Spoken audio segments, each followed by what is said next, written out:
আমার চ্যানেলের আজকের রেসিপি দারুণ মজাদার একটা সবজি। এই সবজিটি কেউ কখনো যদি খেয়ে না থাকেন, আজকের রেসিপি ফলো করলে অবশ্যই খেতে বাধ্য।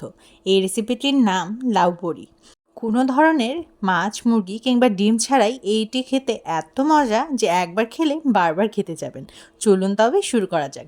প্রথমেই কিন্তু আমি এটি রান্নার জন্য এইভাবে বড়িগুলোকে ভেজে নিয়েছিলাম।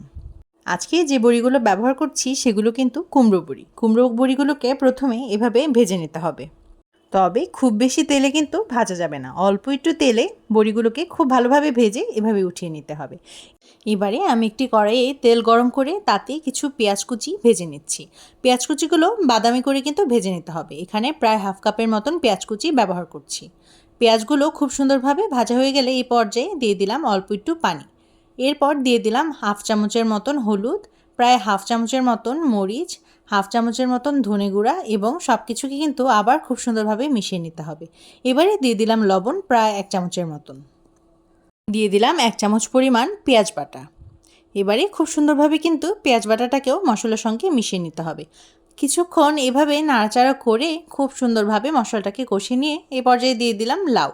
লাউগুলোকে আমি এভাবে ছোট সাইজের করে কেটে নিয়েছিলাম, তবে খুব বেশি ছোট করা যাবে না, তাহলে কিন্তু খুব সহজেই গলে যেতে পারে। এ পর্যায়ে দিয়ে দিলাম আদা বাটা। এখানে প্রায় হাফ চামচের মতন আদা বাটা আমি ব্যবহার করছি। এবারে সব কিছুকে কিন্তু খুব সুন্দরভাবে মিশিয়ে নিয়ে কিছুক্ষণের জন্য অপেক্ষা করতে হবে লাউগুলো যেন সেদ্ধ হয়ে আসে। এ পর্যায়ে কিন্তু লাউগুলোকে ঢেকে দিতে হবে। কিছুক্ষণ এভাবে ঢেকে দিয়ে রান্না করার পর আবার ঢাকনাটা উঠিয়ে দেখে নিলাম পানি প্রায় শুকিয়ে এসেছে এবং লাউগুলো মোটামুটি সেদ্ধ হওয়া শুরু করে দিয়েছে। এবারে একটুখানি নাড়ি চাড়িয়ে দিতে হবে। এবারে লাউগুলো মোটামুটি সেদ্ধ হয়ে গেলে এই পর্যায়ে দিয়ে দিব ভেজে রাখা বড়িগুলো। একে একে সবকটা বড়ি দিয়ে এবারে আমি খুব সুন্দরভাবে আবার মিশিয়ে নিচ্ছি।